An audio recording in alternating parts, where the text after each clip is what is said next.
हमें आज पढ़ना भारतीय संविधान के विदेशी स्रोत। आपको पता होगा कि जो हमारा ये वाला टॉपिक है ना, बहुत इम्पोर्टेंट हो जाता है परीक्षा की दृष्टि से। कभी कभी पूछ लिया जाता है कि आयरलैंड के संविधान से क्या लिया, दक्षिण अफ्रीका के संविधान से क्या लिया, या अमेरिका के संविधान से क्या लिया, ब्रिटेन के संविधान से क्या लिया। इनमें कभी कभी सही मिलान करने का भी आपको ऑप्शन दे दिया जाता है। तो आज हमें इन्हीं के बारे में जानकारी करना है। तो सबसे पहले बात करते हैं भारतीय संविधान के स्रोत, और उसमें बात करते हैं संयुक्त राज्य अमेरिका। अच्छा, इसकी बात करते हैं, यहाँ से हमने क्या लिया, तो प्रस्तावना हमारी यहीं की है, मौलिक अधिकार भी हमारे यहाँ की है, न्यायिक प्रावलोकन है, संविधान की सर्वोच्चता, न्यायपालिका की स्वतंत्रता, निर्वाचित राष्ट्रपति, उस पर महाभियोग, उपराष्ट्रपति, उच्चतम एवं उच्च न्यायालय की न्यायाधीश को हटाने की विधि एवं वित्तीय आपात। तो आपको पता है, जितना हम आपको बताएंगे आपको उतना तो बिल्कुल टिक करना है जो इम्पोर्टेंट होगा परीक्षा की दृष्टि से। जैसे फर्स्ट नंबर पे अमेरिका की बात करते हैं, तो राष्ट्रपति, उपराष्ट्रपति इन और न्यायालय के न्यायाधीशों, इनको हटाने की विधि कहाँ से ली गई है? आप बोलोगे अमेरिका के संविधान से लिया गया है। राष्ट्रपति पे महाभियोग कहाँ का लिया गया है? आप बोलोगे अमेरिका के संविधान से लिया गया है। यहाँ पर हमने प्रस्तावना भी कहाँ से ली है? अमेरिका के संविधान से ली है। और मौलिक अधिकार कहाँ से लिए हैं? अमेरिका के संविधान से लिए हैं। न्यायिक पुनर्वलोकन कहाँ से लिया? अमेरिका के संविधान से। संविधान की सर्वोच्चता कहाँ से ली? अमेरिका के संविधान से। तो आप लोगों को इतनी बात अच्छे से याद हो जाएगी। एक बार आप वीडियो को अच्छे से सुन लेंगे पॉज करके भी, तो आपको बहुत अच्छी चीज़ें बहुत बेहतरीन तरीके से याद होने वाली हैं। फिर से बात करते हैं हमने क्या क्या लिया वहाँ से। तो आप बोलोगे अमेरिका के संविधान से हमने लेने के लिए बात करें तो राष्ट्रपति, उपराष्ट्रपति इन्हें हटाने की और न्यायालय के न्यायाधीशों को हटाने की विधि और राष्ट्रपति पर महाभियोग करने की विधि, प्रस्तावना आदि चीज़ों को हमने जो है कि संयुक्त राज्य अमेरिका से लिया, संविधान से लिया है। नेक्स्ट बात करते हैं ब्रिटेन के संविधान से क्या लिया है। हम इसमें ट्रैक भी बताते चलेंगे आपको। तो ब्रिटेन के संविधान की यदि बात करते हैं तो संसदात्मक शासन प्रणाली, एकल नागरिकता, विधि निर्माण प्रक्रिया, विधि का शासन, संसदीय विशेषाधिकार, मंत्रिमंडल प्रणाली, परमाधिकार लेख और दो शासन।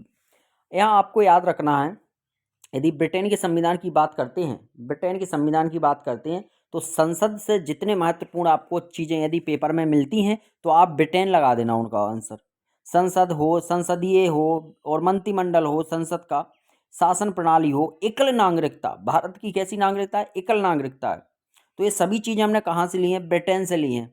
तो ब्रिटेन में लगेगा संसदीय शासन प्रणाली या एकल नागरिकता, और संयुक्त राज्य अमेरिका में लगेगा, आप बोलेंगे प्रस्तावना लग जाएगी, और इसके बाद में उपराष्ट्रपति, राष्ट्रपति ने हटाने की विधि, महाभियोग आदि आदि चीज़ें और न्यायालय के न्यायाधीशों को हटाने की विधि, ये हमारी संयुक्त राज्य अमेरिका में मिल जाएंगी। नेक्स्ट बात करते हैं आयरलैंड के संविधान से क्या लिया। देखिए, आयरलैंड के संविधान की बात करते हैं तीसरे नंबर पे, तो इसमें लिए हमने नीति निर्देशक तत्व। क्या लिए हैं? नीति निर्देशक तत्व लिए हैं। क्या लिए? नीति निर्देशक तत्व लिए हैं। और नीति निर्देशक तत्व, राष्ट्रपति के निर्वाचन मंडल की व्यवस्था, राष्ट्रपति द्वारा राज्यसभा में साहित्य, कला, विज्ञान व समाज सेवा इत्यादि क्षेत्र में ख्याति प्राप्त व्यक्तियों को मनोनयन। जो आपको पता होगा आयरलैंड के संविधान से लेने वाली चीज़ें क्या होंगी। आपको पता है राष्ट्रपति 12 क्षेत्र में, राज्यसभा के साहित्य कला से 12 क्षेत्रों में 12 अपने मनोनीत सदस्य मनोनीत करता है। तो वो हमने कहाँ से लिए कि राष्ट्रपति मनोनीत कर सके किन सदस्यों को राज्यसभा में, वो हमने लिए। कुछ खिलाड़ियों को कर देते हैं, साहित्य में कर देते हैं और हर चीज़ में कर देते हैं। तो वो हमने लिए हैं आयरलैंड के संविधान से लिया है। नीति निर्देशक DPSP कहाँ से लिए हमने? हमने लिए हैं आयरलैंड के संविधान से। तो नीति निर्देशक तत्व, राष्ट्रपति द्वारा राज्यसभा में मनोनीत सदस्य हमने आयरलैंड के संविधान से लिए हैं आदि चीज़ें। और राष्ट्रपति में निर्वाचन मंडल, यदि यहाँ पर पूरा आयरलैंड की बात करते हैं तो हमारी निर्वाचन से लेके नीति जितना निर्वाचन की नीतियाँ हैं, तो अब नीति निर्देशक तत्व बनेंगे, निर्वाचन प्रणाली बनेगी। ये सभी चीज़ें हमने कहाँ से ली हैं? आप बोलोगे सर आयरलैंड के संविधान से ली हैं। नेक्स्ट बात करते हैं इसमें, इधर एक सेकंड रुकिए। नेक्स्ट बात करते हैं ऑस्ट्रेलिया के संविधान से क्या लिया है। तो ऑस्ट्रेलिया के संविधान से लेने वाली कोई जरूरी बात नहीं है। आप देखिए प्रस्तावना की भाषा कहाँ की है? ऑस्ट्रेलिया की है। संविधान की अगर सूची की बात करते हैं, देखो संविधान की सूची कहाँ की है? आप बोले ऑस्ट्रेलिया की है।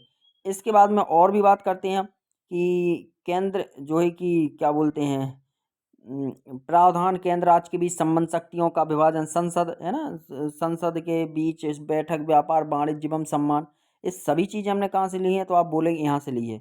और ये ऑस्ट्रेलिया के लिए बहुत महत्वपूर्ण होने वाली हैं। क्या होने वाली हैं? बहुत महत्वपूर्ण होने वाली हैं। तो ज़्यादा इसमें प्रस्तावना की भाषा है समवर्ती सूची, आप 2 इसमें से बहुत ज़्यादा इम्पोर्टेंट है और आप इन्हें याद कर सकते हैं। तो ज़्यादा इसमें कोनो दिक्कत वाली बात होने वाली यहाँ पर नहीं है। आप लोगों को क्या करना है, 1 सेकंड के लिए बता देता हूँ। आपको पहले तो प्रस्तावना देखना है और दूसरे नंबर पे आपको समवर्ती सूची देखना है। इसके बाद में केंद्र और राज्यों के बीच आपको क्या देखना है, ऑस्ट्रेलिया में केंद्र और राज्य के बीच आपको क्या देखना है, आपको बंटवारा देखना है। ये ऑस्ट्रेलिया के संविधान से लिया है। अच्छा, इसके बाद में बात करते हैं जर्मनी के संविधान से क्या लिया है।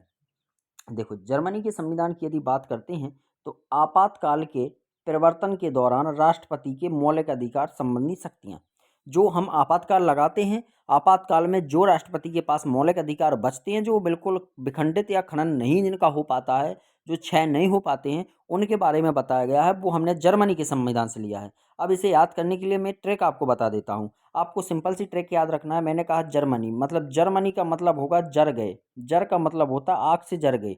तो आपातकाल लगेगा। तो आपातकाल कब लगता है, जब आगी आगी लग जाती है। तो उसी से बना जर्मनी, और जर्मनी से बना कि इसमें बचता क्या क्या है, तो वही बचेगा जो राष्ट्रपति बचाएंगे। राइट, तो जर्मनी से हमें याद हो जाएगा।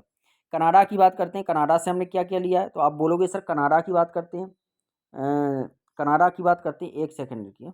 कनाडा की बात करते हैं, बोलेंगे सर आपने कनाडा से क्या लिया है। तो हम बोलेंगे सर कनाडा से लेने वाली कोई दिक्कत नहीं है, कनाडा से लेने वाली कोई दिक्कत नहीं है। यहाँ देखिए, संघात्मक विशेषता, अपशिष्ट शक्तियाँ केंद्र के पास, राज्यपाल की नियुक्ति, विषयक प्रक्रिया, संघ एवं राज्य के बीच शक्ति का विभाजन, सर्वोच्च न्यायालय के परामर्श न्यायालय। इतनी चीज़ें हमने जो है कि कनाडा से ली हैं।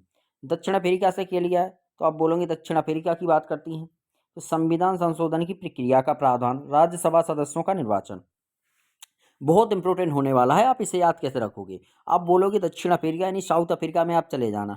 तो आपने कहा कि भैया जी राज्यपाल की जो हर राज्यों में नियुक्ति हो जाती है, तो हर राज्य में एक मुख्यमंत्री होगा, एक राज्यपाल होगा। ये जो राज्यपाल की नियुक्ति का प्रावधान किया गया वो कहाँ से किया गया, बोले साउथ अफ्रीका से किया गया। साउथ अफ्रीका को कैसे याद रखेंगे, आप बोलेंगे SF, मतलब हर स्टेट एंड फॉरेस्ट स्टेट, है ना। SF से बना साउथ अफ्रीका, और इससे बनेगा स्टेट, S से बनेगा स्टेट, जहाँ पर राज्यपाल रहते हैं। तो राज्यपाल की नियुक्तियाँ और संविधान में संशोधन करना है, जिसे हमें कुछ भी करना है तो संशोधित करके उसमें हम ऐड कर सकते हो, हटा भी सकते हैं। तो ये संशोधन की प्रक्रिया और राज्यपाल की नियुक्तियाँ, ये दोनों हमने जो है कि साउथ अफ्रीका के संविधान से ग्रहण की हैं। इसके बाद में बात करते हैं रूस से क्या लिया गया है भैया। तो रूस की बात करते हैं तो देखो, रूस से मौलिक कर्तव्यों का प्रावधान लिया गया है। जापान से क्या लिया गया, विधि द्वारा स्थापित प्रक्रिया ली गई। फ्रांस से क्या लिया गया, गणतंत्रात्मक आर प्रस्तावना में बंधित इसके बाद नेक्स्ट बात करते हैं राष्ट्रीय प्रतीक। राष्ट्रीय प्रतीक बहुत इंपॉर्टेंट है और आप लोगों को याद करने ही पड़ेंगे। राइट, अच्छा, इसकी बात करते हैं हम राष्ट्रीय प्रतीक की बात करते हैं, राष्ट्रीय ध्वज। देखो, इसे कब अपनाया गया है। तो आप बोलोगे सर राष्ट्रीय ध्वज को जो अपनाया गया है उसे 24 जुलाई 1947 को अपनाया गया है। वाह यार, कितनी बढ़िया बात बताई आपने। संविधान सभा, कॉन्स्टिट्यूशन असेंबली द्वारा अंगीकृत किया गया। बहुत राइट बात है, 1 नंबर की बात है भैया। कब अंगीकृत किया गया, आप बोलोगे जब अंगीकृत किया गया। देखिए इधर हमने कहा राष्ट्रीय ध्वज को कब अंगीकृत किया गया, 24 जुलाई 1947 को। 24 जुलाई 1947 को राष्ट्रीय ध्वज को अंगीकृत किया गया। अच्छा, इसकी लंबाई व चौड़ाई का रेशियो पूछ लिया जाता है, जो कि 3:2 का रेशियो बनेगा।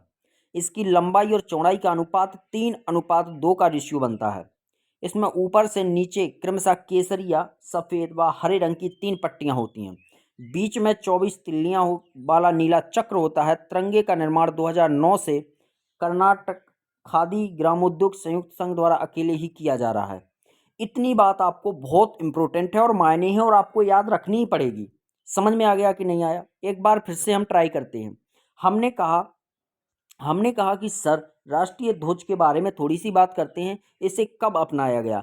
24 जुलाई 1947 को राष्ट्रीय ध्वज को अपना लिया गया था। बहुत बढ़िया।